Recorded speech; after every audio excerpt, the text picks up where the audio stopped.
Let's talk interview tips from a veteran TV news journalist. I've conducted thousands of interviews in my life, so let's talk about strategy. When you're gearing up for an interview, you want to make sure you look through the lens of your viewers. Try to think of what the people who view your news reports would want to ask this person if they were sitting in your shoes. A lot of times it's good to just ask the people around you that day as you're prepping for this interview, friends, family, random people, what they would ask this person you're about to interview, to get varying perspectives on what people are curious about and what they would ask. Helps you set up for the interview so that you're not just looking through your own lens.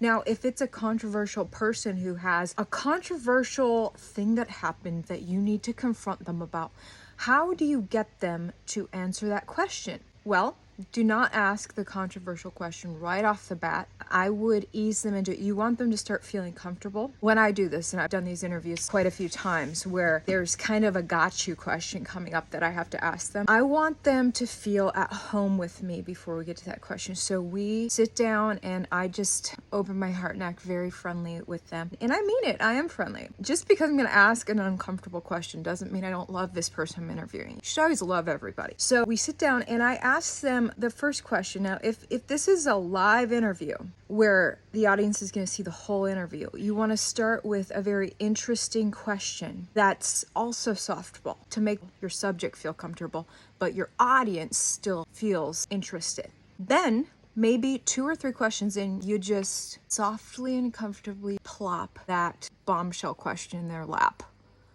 And now that they've become friends with you after a couple of easy questions, now, hopefully they'll take the hardball question a little better so that they will actually answer it. Or sometimes it eases into their lap so quickly that they end up answering it when they thought they wouldn't. It just works better when you ease that hardball question. And you don't want to wait too long in the interview to get the question because the person that you're interviewing might cut the interview short. Like, oh, sorry, I only had 5 minutes, so I gotta go. You never got to ask that question. So ask it somewhat soon, but not right away. These are a couple of the strategies that we talk about in my independent journalism course, freepresscourse.com. It is the news influencer course teaching you guys how to do the news independently because we don't need corporate media anymore. So if you guys want to join my course this fall, it's a self-study course. We're throwing in 3-hour-long Zoom calls with me. It is a 12-week intensive course to learn all you need to know. I'm going to be there with you on the discussion board every week. I'm going to share your posts and use my own reach to help you guys because I want to have more news influencers out there. Comment news below and I will send you more information. We end enrollment September 8th because that's the day that the course begins.